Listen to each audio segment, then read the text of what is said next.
Eunice, POV. Aaminin ko nagselos nga ako na naiinis ako. Hindi naman pala malala ang nangyari sa kanya pero hindi man lang niya sinabi sa akin. Pero napaisip naman ako. Sino nga ba ako? Wala naman kaming relasyon para magselos ako sa kanya. Bakit nga ba ako nag-aalala? Mga tanong ko sa sarili ko. Ang totoo, hindi naman talaga ako umalis ng ospital. Nakaupo lang ako dito sa my garden. Naisipan kong buksan ang phone ko. Bigla ito nagring at nakita ko na tumatawag si Kuya Leroy. Hello po Kuya. Hello Eunice, where are you? Tanong sa akin ni Kuya Leroy. Nandito po sa ospital Kuya. Sagot ko naman sa kanya. Nandyan ka pa rin? Pero ang sabi niya umuwi ka na. Nandito lang po ako sa garden Kuya. Babalik rin po ako doon mamaya. Hindi po muna ako uuwi Kuya. Eunice, aminin mo nga sa akin. Gusto mo na ba siya? Biglang tanong sa akin ni Kuya. Hindi ko po alam Kuya. Matapat na sagot ko. Okay sige, puntahan mo na kasi kanina pa yun nasisiraan ng bait. Panay tawag sa akin dahil hindi ka daw niya matawagan. Natatawang sabi ni Kuya sa akin. Okay po. Mahinang sagot ko sa kanya. Hanggang sa naputol na ang tawag, huminga ako ng malalim bago ako tumayo't bumalik sa room niya. Habang naglalakad ako ay may bumangga sa akin. Kuya Albert, hindi makapaniwalang tanong ko sa taong nakabangga ko. Eunice, kamusta ka na? Nakangiti ito sa akin. Okay lang ako kuya, ikaw kamusta ka na? Tanong ko sa kanya. Eto, pogi pa rin. Teka, bakit ka nandito? Tanong niya sa akin. May dadalawin lang akong kaibigan. Ganun ba? Pwede ba akong sumama sa'yo? Biglang tanong niya sa akin. Sige, ikaw ang bahala kuya. Ayoko rin kasi siyang pigilan. Naging malapit na sa akin si Kuya. Nakilala ko siya dahil tinulungan niya ako noong may nangyari sa akin sa isa sa mga business niya. Ngayon lang kami nagkita ulit. Habang pupunta kami sa room ni Eman ay nagkwentuhan kami. Pagbukas ko sa pintuan ay nakita kong magandang ngiti ni Eman pero kaagad ding napawi. Nakita kong galit sa mga mata niya at hindi ko alam ang dahilan pero saglit lang naman dahil naging seryosong mukha niya. Bakit mo siya kasama, love? Pangbungad na tanong niya sa akin. Gusto lang niyang sumama. Bale walang sagot ko. Napansin ko na wala na si Isa. Siguro'y lumabas o umuwi na. Why are you here? Biglang tanong ni Eman kay Kuya Albert. Wala naman. Ikaw palang dinadalaw ni Eunice. Seryosong sagot ni Kuya Albert. Kuya, si Kuya Eman po. Kaibigan ng boss ko. Pakilala ko kay Eman. Magkakilala na kami. Ang totoo niyan ay classmates kami nung high school. Sagot sa akin ni Kuya Albert. Hindi naman ako makapaniwala sa narinig ko. Pero sa tingin ko hindi naman sila magkaibigan. Sa uri pa lang ng tingin ni Eman ay malalaman ko ng ayaw niya kay Kuya. Kuya, okay lang po ba na umuwi ka na? Dito kasi ako para magbantay sa kanya. Tanong ko kay Kuya Albert. Pwede kitang samahan kung nais mo. Naku, nakakaabala na ako sa iyo Kuya. Saad ko sa kanya. Okay sige, aalis na ako. Kita na lang tayo next time. Nakangiting sabi niya sa akin. Okay kuya, ingat ka sa pagdadrive. I will. Sagot niya bago lumabas. Naging tahimik ang buong salid. Tumingin ako kay Eman pero nakatingin lang ito sa labas. Nakita ko na nakakuyom ang kamao niya. Lumapit ako sa kanya at hinawakan ko ang kamay niya. Kamusta ang pakiramdam mo? Tanong ko sa kanya pero hindi ito sumagot sa akin.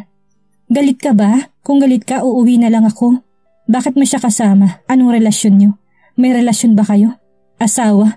Kabit? Mistress? Biglang tanong niya sa akin habang nakakunot ang noo. Parang narinig ko na yun sa pelikula.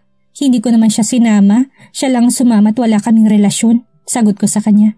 Muling naging tahimik ang paligid. I'm sorry, nagselos lang ako. I'm sorry dahil hindi ako tumawag sa'yo. I'm sorry love.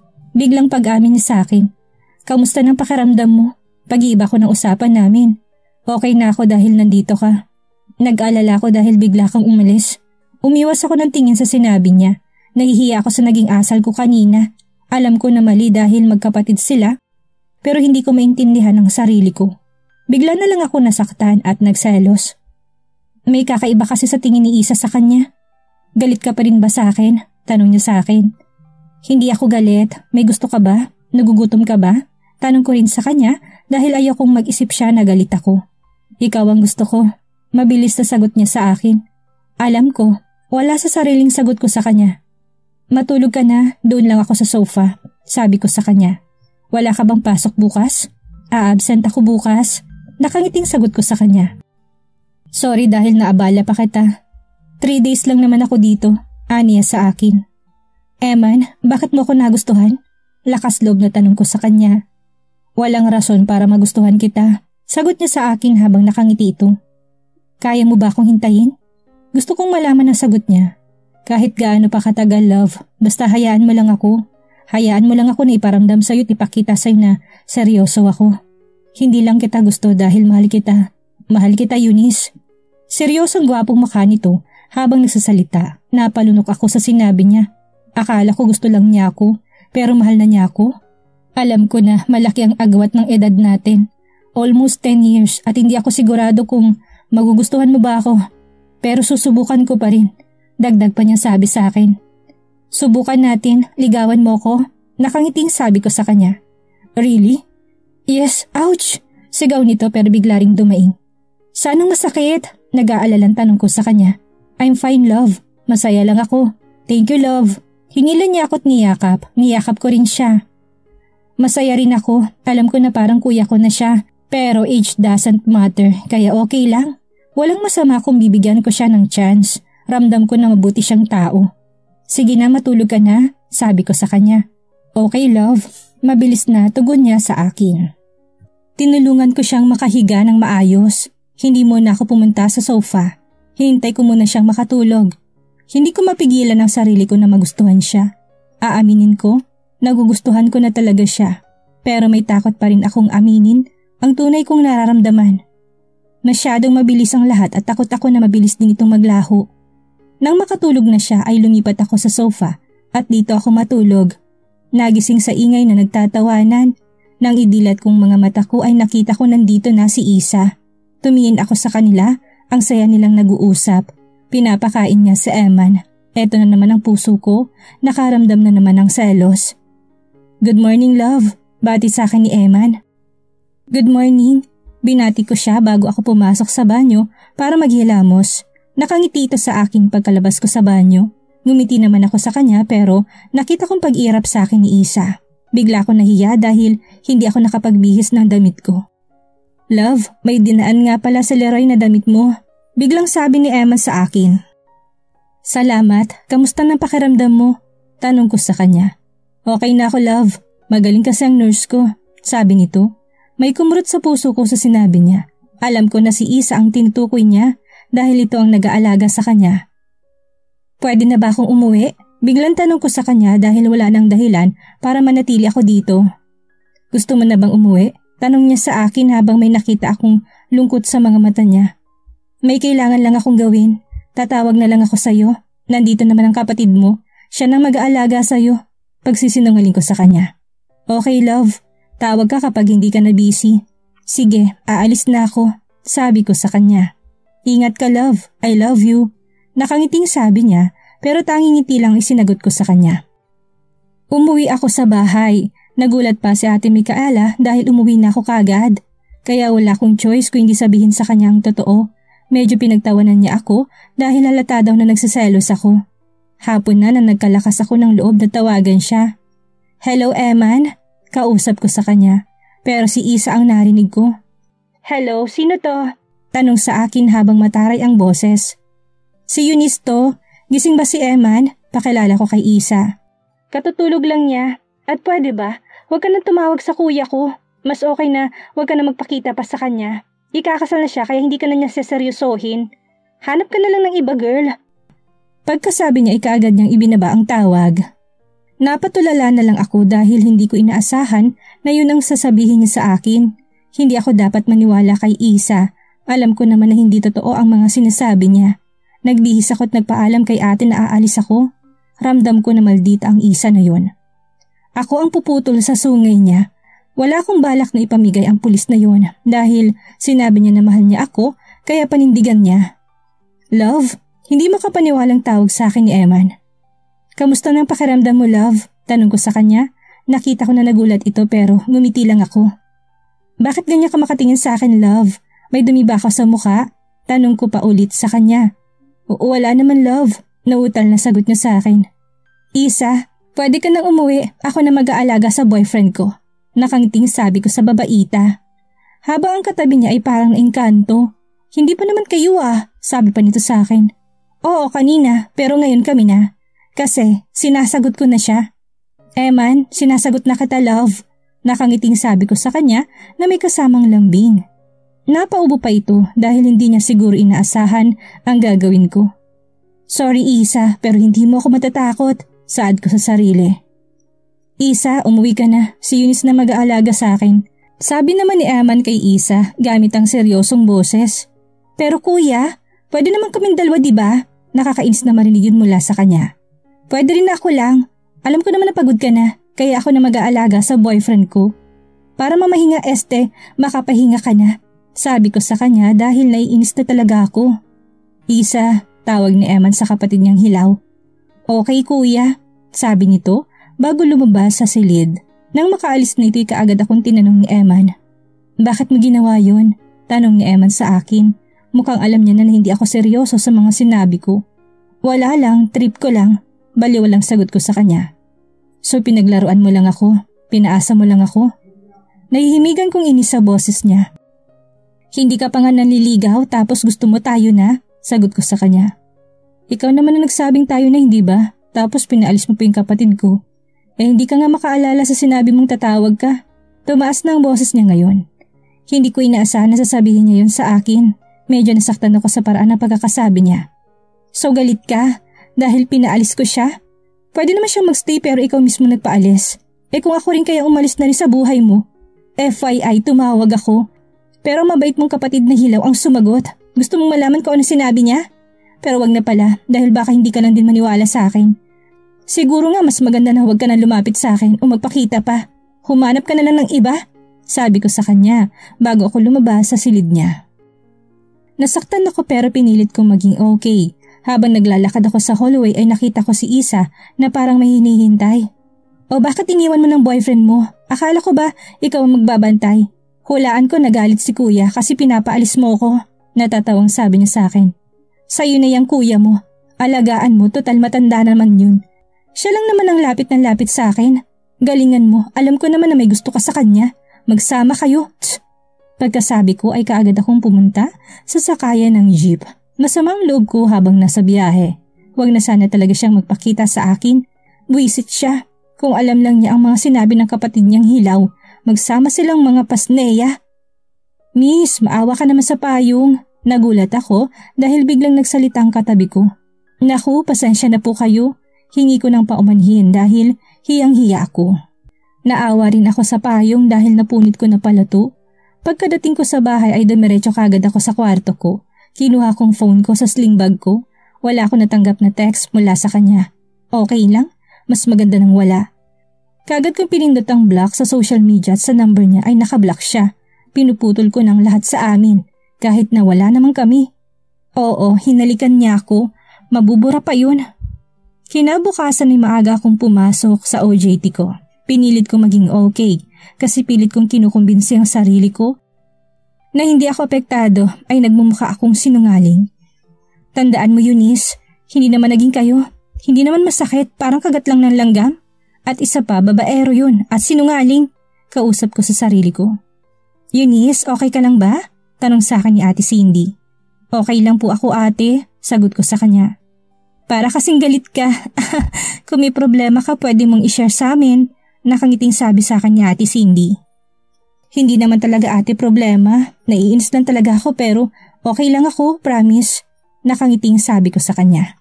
Siguro in love ka na. Nakangiting sabi ni Ate Cindy sa akin. Ayoko nang ma-in love ate. Nakakatakot. Pabirong sagot ko kay Ate Cindy. Pero masaya kahit na mahirap. Nandun pa rin yung saya. Huwag mong pigilan. Hayaan mo lang dahil kung para siya sa'yo, mangyayari yun. Tama ka ate. Dinadaan ko na lang sa birong nararamdaman ko. Lumipas ang mga araw at mga buwan, hindi na talaga kami nagkita ni Eman. Hindi rin ito pumupunta sa bahay. Malapit na rin ang graduation ko. Masaya ako dahil sa wakas natupad ko na ang pangarap ko. Sa dami ng pinagdaanan ko'y masasabi ko na hindi ako pinabayaan ng Diyos. Nalulungkot lang ako dahil gusto ko nang humiwalay kay Ate Micaela. Nakakahiya na tumira pa rin ako dito. Eunice, alam kong nahihiya ka lang na magsabi sa akin. Alam ko na gusto mo na mabuhay na mag-isa. Mahal kita bilang kapatid ko at nalulungkot ako. Pero gusto ko lang malaman mo na kahit ano pang gusto mo, susuportahan kita. Ka namin. Umiiyak na sabi sa akin ni Ate Micaela. Ate, gusto ko lang malaman mo na sobra ako nagpapasalamat sa iyo. Sa lahat ng tulong mo sa akin. Mahal na mahal kita, ate. Pero gusto ko masubukang mabuhay na ako lang. Sobra-sobrang tulong at pagmamahal na binigay mo sa akin, ate. At hindi ko yun kayang kalimutan. Asahan mo na babalik pa rin ako dito dahil ditong tahanan ko. Sabi ko kay ate sabay yakap sa kanya. Basta siguraduhin mo na maayos ang lilipatan mo. Pwede mo naman kasing gamitin ang kondo ng kuya mo. Ayaw mo lang, sabi niya sa akin. Ate, masyado mo akong bini-baby. Kayo ni Cindy ang baby sister ko. Kumain na tayo, tama ng drama, sabi sa akin ni ate. Sige po ate, sunod po ako. Naging masaya ang hapunan namin. Sila ang pamilya ko. Gusto kong mag-explore, maghanap ng trabaho na ako lang at walang tulong ng kahit na sino. Bestie, anong plano mo pagkatapos ng graduation? Tanong sa akin ni Gemma. Maghahanap ng trabaho, sagot ko sa kanya. Di ba may company naman sila Kuya Leroy? Bakit hindi ka na lang doon pumasok? Tanong ulit sa akin ng kaibigan ko. Bestie, gusto kong tumayo sa sarili kong mga paa. Mahirap man pero kakayanin ko. Eh ikaw, anong plano mo? Tanong ko rin sa kanya. Maghahanap din ng trabaho. Gusto kong tumulong sa parents ko. Kahit hindi naman nila ako inuobligay, gusto ko pa rin na akong magpaaral sa mga kapatid ko habang wala pa akong asawa, sabi sa akin ni Gemma. Magpatuloy lang tayo para sa pangarap. Nakangiting sabi ko sa kaibigan ko. Magbar tayo kapag nakagraduate na tayo. May ilang linggo pa para makapag-ipon. Pabirong sabi nito sa akin. Sige, mag-iipon din ako, sabi ko sa kanya. Sabay kaming nagtawanan, nauna akong lumabas sa campus. Habang naglalakad ako papunta sa sakayan ng jeep, ay may biglang humablot sa bag ko. Hoy, magnanakaw! Ibalik mo yan! Buisit ka, walang hiya! Sigaw ko sa magnanakaw habang tumatakbo ako para habulin to, pero hindi ko inaasahan na sumunod na nangyari. Oh my gosh! Napasigaw ako dahil nabangga yung snatcher ng motorsiklo. Mabilis ko tong dinaluhan para tulungan. Hindi na kasi ito makatayo. Uy, okay ka lang ba? Nag-aalalang tanong ko sa lalaki. Mukha ba akong okay? Sagot nito sa akin. Karama mo na yan. Ba't mo kasi nablot yung bag ko? Wala namang kayamanan dyan. Sabi ko sa lalaki. Sana sinabi mo kaagad. Naniya sa akin. Sira ulo ka rin kasi. Akin na nga yung bag ko. Ano, makakalakad ka pa ba? Gusto mo dalhin na kita sa ospital? Tanong ko sa lalaki. Grabe ka naman miss, makakalakad pa naman ako. Saka wag mo na akong dalhin sa ospital, wala naman akong pambayad. Aniya sa akin. Dapat kasi naghahanap ka na lang ng matinong trabaho, sermon ko sa kanya. Walang trabahong tatanggap sa akin, lalo na't hindi naman ako nakapagtapos ng pag-aaral, sabi niya sa akin. Bigla naman ako nakaramdam ng lungkot sa sinabi niya. Kuya, pwede mo ba akong tulungan na isa kayong lalaking ito sa taxi? Tanong ko doon sa bumangga sa kanya. Miss, saan mo ko dadalhin? Tanong sa akin ng lalaki. Dadalhin na kita sa ospital, sagot ko sa lalaki. Ayoko, wala akong pera. Mabilis na pagtanggi nito. Pwede ba manahimik ka na lang? Galit na sabi ko sa lalaki. Mabuti at nanahimik naman ito. Kaagad kong dinala sa ospital ang lalaki, mabutit hindi malala ang nangyari sa kanya. Tahimik lang ito sa isang tabi. Saan ka nakatira? Tanong ko sa kanya. Bakit mo tinatanong? Pektosan kita dyan, gusto mo? Nainis na tanong ko sa kanya. Sa ilalim ng tulay, sagot niya sa akin. Sabi mo kanina walang tumatanggap sa'yo. May alam akong pwede mong pasukan. Kapag okay ka na, pumunta ka sa address na to. Mabait ang may-ari ng negosyo na yan. Basta magpakatino ka. Sabi ko sa kanya at tumayo na ako para umalis na. Salamat. Nakayo kong sabi nito sa akin. Nga pala, anong pangalan mo? Tanong ko sa kanya. Arvin Galboa, sagot niya sa akin. Ako nga pala si Eunice. Sige, mauna na ako sa'yo. Sabi ko sa kanya at umalis na ako. Pero hindi ko nakalimutan na bigyan siya ng pera dahil alam ko na wala itong pamasahe. Alam ko na matutulungan ko siya kaya sana'y pumunta siya sa bake shop ni ate. Mahirap talagang maghanap ng trabaho lalo na kapag hindi ka nakatapos sa pag-aaral. Minsan mas mahalaga sa ibang may pinag-aralan kaysa sa mga taong masipag at madiskarte. Pero sana'y bigyan rin nila ng pagkakataon ang lahat para makatulong at makabuhay ng pamilya. Hindi ko talaga namalayan ang bilis ng araw. Ngayon ang araw ng graduation ko, Hindi ako makapaniwala na nakapagtapos na ako, na natupad ko ng pangarap ko. Congratulations, Eunice! Proud kami sa'yo! Naiyak na sabi ni Ate Micaela. Ang lahat po ng ito'y dahil po sa inyo, sabi ko kay ate, sabay yakap sa kanya ng mahigpit. Ang lahat ng yan ay dahil sa pagiging masipag mo at matalino. Doon na tayo sa cafe pumunta para mag-lunch, sabi sa akin ni ate. Pagkagaling sa graduation ceremony ay tumuloy kami sa Farah's Cafe. Pagpasok ko ay sinalubong nila ako ng isang malakas na pagbati. Napangiti naman ako't naiiyak. Lalo akong natuwa dahil nakita ko si Arvin. Dito pala siya pumapasok. Sorry guys, we're late. Rinig kong sabi ng paparating na lalaki. Nang lumingon ako ay naglalakad ito papunta sa amin. Ang lalaking pilit kong kinakalimutan. Kaagad akong umiwas ng tingin. Sa ilang buwan na lumipas ay ngayon ko lang siya nakita ulit. Hindi siya nag-iisa dahil may kasama itong magandang babae. Nasa tingin ko'y kasintahan niya. Akala ko'y wala na akong sakit na mararamdaman. Pero meron pa pala. May kirot pa palang naiwan. For you, congratulations. Bati niya sa akin sabay abot ng bouquet ng bulaklak. Salamat, sabi ko bago ko umalis sa harapan niya.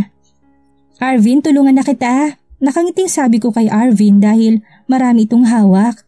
Nilagay ko sa upuan ng bulaklak at mabilis na kinuha ang ibang mga hawak ni Arvin. Naku, wag na Eunice, nahihiyang sabi nito. Huwag kang mahiya sa akin, nakangiting sabi ko sa kanya. Arvin, sumabay ka na sa amin, sabi ni Ate Micaela. Nakakahiya ho madam, sagot nito kay ate. Huwag kang mahiya, sabi ko sabay hila sa kamay niya. Hindi ko binigyang pansin ng mga pares ng mga matang nakatingin sa amin. Laking pasasalamat ko dahil nandito si Arvin dahil kung wala ay baka nagmukha akong tanga sa harapan ni Thunders. Ni minsan hindi ko ito sinulyapan. Ayoko siyang tingnan dahil hanggang ngayon galit ako sa kanya. Naging masaya ang lahat habang nagkukwentuhan. Umuwi na kami pero ang mga kaibigan ni Kuya ay mag-iinom pa daw. Siyempre kasama si Eman. Mukhang wala itong trabaho ngayon. Uuwi ka ba talaga sa inyo, Basti? Paano ng night out natin? Tanong sa akin ni Gemma. Pagbalik ko na lang sis, 1 month lang naman ako doon. Babalik din ako kaagad dito. Matagal ko na rin kasing hindi nadadalaw ang parents ko. Sagot ko sa kanya. Pasalubong pagbalik mo ha? Pabirong sabi niya sa akin. Oo naman, ikaw pa. Sagot ko sa kanya. Sige na Bestie, matutulog na ako. Good night, love you. Saad sa akin ni Gemma. Good night Bestie. Nakahiga ako sa kama ko pero hindi naman ako makaramdam ng antok. 2:00 na ng madaling araw at sa tingin ko'y tulog na ang lahat. Ilang sandali pa'y may narinig akong kumakatok sa pintuan ko. Nang buksan ko'y bumungad sa akin si Eman. Love, tawag niya sa akin. Ano kailangan mo? Tanong ko sa kanya. Love, I'm sorry. Tumingin lang ako sa kanya. Hindi ako sumagot dahil hindi ko rin alam kung ano sasabihin ko. Lalo na tinatawag na naman niya ako sa endearment niya sa akin dati. Galit ka pa rin ba sa akin hanggang ngayon? Yung lalaki kanina, boyfriend mo ba siya? Alam ko na kasalanan ko, love. Patawarin mo ko. Aniya sa akin. Lasing ka at hindi mo alam ang mga sinasabi mo. Matulog ka na dahil anong oras na. Sabi ko sa kanya. Namiss kita, love. Sabi niya at kaagad niya ako niyakap. Hindi ko napaghandaan ang ginawa niya. Bitawan mo nga ako. Nainis na sabi ko sa kanya. Pero para itong walang naririnig. Naaamoy ko na naman ang pabango niya na ngayon ay may halong amoy alak. Sobrang tagal na simula nang maamoy ko siya. Wala itong pinagbago. Katulad pa rin ito ng dati. Mabango pa rin to. Man, ano ba? Nainis na sabi ko sa kanya. Hindi ito sumagot at tanging hilik niya ang naririnig ko. Huminga ako ng malalim dahil nakatulog na pala ito. Wala akong choice kung hindi ihiga ito sa kama ko. Nilagyan ko ng unan sa gitna namin. Malaya kong pinagmasdan ngayon ang gwapo nitong mukha. Walang nagbago dahil parang mas lalo pa itong naging gwapo. Eunice, tumigil ka. Mas maganda na kalimutan mo na lang siya. Saway ko sa sarili ko. Tumalikod na lang ako sa kanya para matulog na. Pero nagulat ako dahil inalis itong unan sa gitna namin. Nagulat ako dahil niyakap niya ako. Isang mahigpit na yakap. Tanggalin mo nga yung kamay mo. Nainis na sabi ko sa lalaking lasing na nakayakap sa akin. Pero mas lalo pa yatang humigpit ang kapit niya sa bewang ko. Kesa mainis ay pinikit ko na lang ang mga mata ko. Wala rin naman akong magagawa. Bukas ang flight ko pa uwi sa Iloilo kaya kailangan ko na talagang matulog. Kinabukasan ay maaga akong gumising kahit na puyat ako. Ingat ka sa biyahe mo, tumawag ka kapag may problema, sabi sa akin ni ate. Opo ate. Kung maganda siya nga pala ate, nasa silid ko si Thunders. Lasing kagabi tapos nangatok pero yun pala matutulog lang dun. Namiss ka siguro. Pabirong sabi sa akin ni ate. Siguro nga ate, bahala siya. Sinayang yung chance niya noon. Sabi ko kay ate.